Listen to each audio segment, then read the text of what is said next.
మనసు మీకు లేదు. ప్రజలంటే అసహ్యం, రాష్ట్రం అంటే అసహ్యం, కేవలం అధికారం మాత్రమే మీకు కావాలి.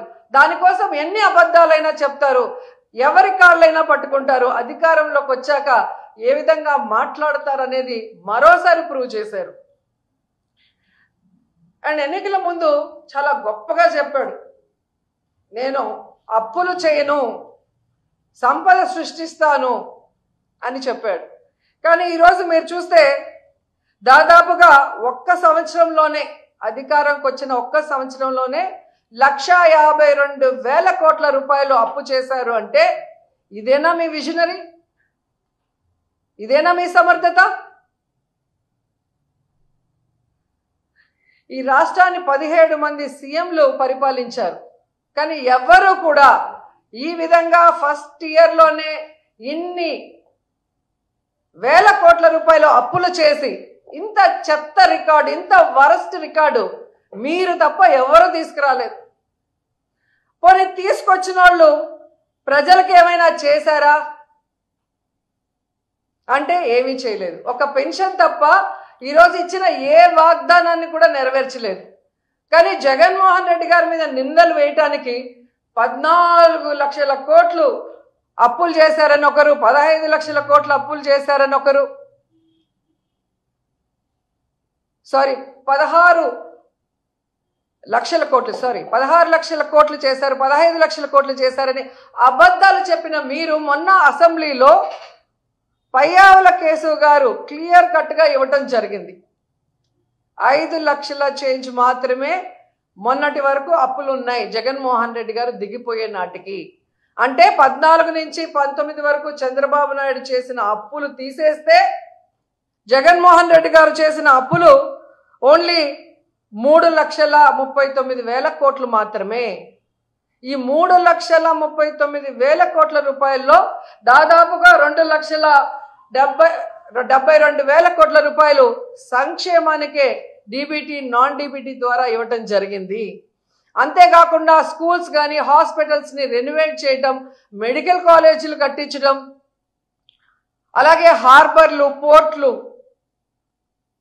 ఏ విధంగా కట్టించడం, ఇక ఇల్లు కట్టించడం, ఇలా తీసుకుంటూ పోతే ఎంత అభివృద్ధి చేశారు, ఎంత సంక్షేమం చేశారు.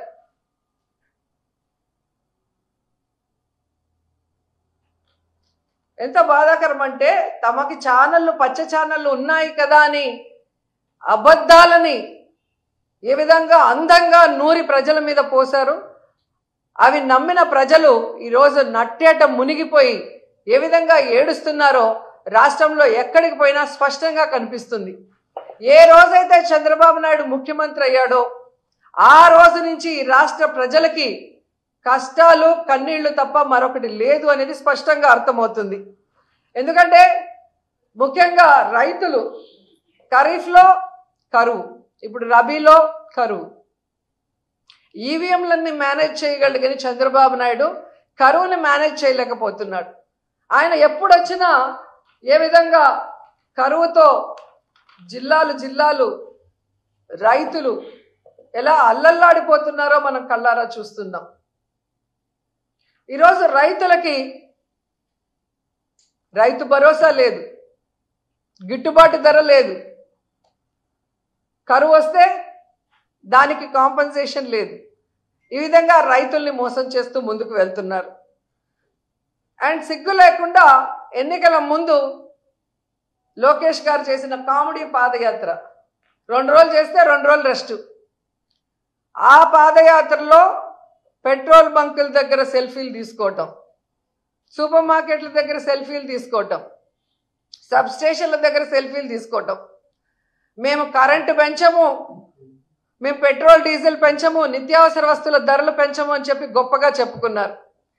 ఈరోజు నేను లోకేష్ని సూటిగా అడుగుతున్నాను, మీరు మళ్ళీ పెట్రోల్ బంకుల దగ్గర కానీ సబ్ స్టేషన్ల దగ్గర కానీ నిత్యావసర వస్తువులు అమ్మే చోటికి వచ్చి సెల్ఫీలు తీసుకొని మేము పెట్రోల్ డీజిల్ ధరలు తగ్గించాము, మేము కరెంటు ఛార్జీలు తగ్గించాము, మేము నిత్యావసర వస్తువుల ధరలు తగ్గించామని చెప్పే దమ్ము, ధైర్యం ఉందా అని అడుగుతున్నా.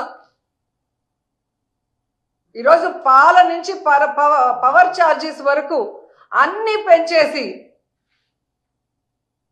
జనాల జీవితాల్ని నాశనం చేస్తున్న మీకు ఖచ్చితంగా తొందరలో జనాలు బుద్ధి చెప్తారని కూడా ఈ సందర్భంగా తెలియజేసుకుంటున్నాను.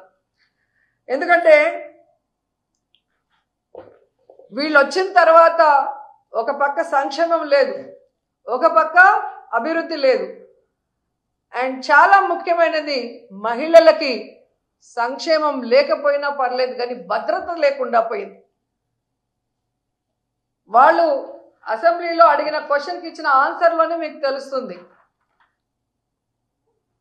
జూన్ 24 నుండి జనవరి 25 వరకు 16,809 కేసులు. అంటే ప్రతిరోజు దాదాపుగా 70 మంది మహిళలు చిన్నపిల్లల మీద ఏ విధంగా రేపులు కానీ అఘాయిత్యాలు కానీ టార్చర్లు కానీ న్యాయాలు కానీ అన్నీ జరుగుతున్నాయో వాళ్ళే సాక్షాత్తు అసెంబ్లీలో అడిగిన క్వశ్చన్కి ఇచ్చారు. ఈరోజు జగనన్న అధికారంలో ఉన్నప్పుడు మహిళా పక్షపాత ముఖ్యమంత్రిగా మహిళలకు ఎంత అండగా ఉన్నారో మనం కల్లారా చూసాం.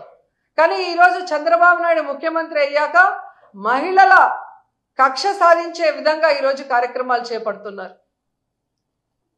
ఉదాహరణకి ఎన్నో ఉన్నాయి. ఈ రాష్ట్రంలో ఎంతమంది ఆడపిల్లల్ని రేప్ చేశారు, చంపేశారు, ముక్కలు చేసేశారు, అయినా కూడా పట్టించుకోరు. ఎక్కడికి ముఖ్యమంత్రి కానీ డిప్యూటీ కానీ హోంమంత్రి కానీ రావటానికి కూడా మనసు సహకరించదు. ఎందుకు ఇవన్నీ జరుగుతున్నాయి అంటే వీళ్ళు విచ్చలవిడిగా ఈరోజు మద్యాన్ని ప్రవహింపజేయటమే. ఎక్కడ చూసినా బెల్ట్ షాపులు, గంజాయి, డ్రగ్స్ ఈ రాష్ట్రంలో ఉన్న యువతని నాశనం చేస్తుంది. ఆ యువత చేతిలో ఈరోజు ఆడపిల్లలు బలి అవుతున్నది నిజం కాదని అడుగుతున్నా. సాక్షాత్తు ముఖ్యమంత్రి ప్రాతినిధ్యం వహిస్తున్న కుప్పంలో కానీ హోంమంత్రి ప్రాతినిధ్యం వహిస్తున్న వైజాగ్ ప్రాంతంలో ఈరోజు ఎకరాలకు ఎకరాలు గంజాయి పండిస్తుంటే ఏం చేస్తున్నారని అడుగుతున్నా. 100 రోజుల్లో గంజాయి లేకుండా నిర్మూలిస్తామన్న మీరు ప్రాతినిధ్యం వహిస్తున్న చోట ఇంత గంజాయిని పండిస్తూ ఈ విధంగా బెల్ట్ షాపుల్ని పెట్టించి విచ్చలవిడిగా మందు సరఫరా చేస్తూ కొత్తగా డ్రగ్స్ను కూడా తీసుకొచ్చారు. సాక్షాత్తు ముఖ్యమంత్రి గారు నివాసం అంటున్న గుంటూరు ప్రాంతంలోనే ఈరోజు డ్రగ్స్ దొరుకుతున్నాయంటే వీళ్ళు ఏం పరిపాలిస్తున్నారని నేను అడుగుతున్నాను. వీటి వల్లే కదా ఆడవాళ్ళ మీద ఇన్ని అఘాయిత్యాలు జరుగుతున్నాయి.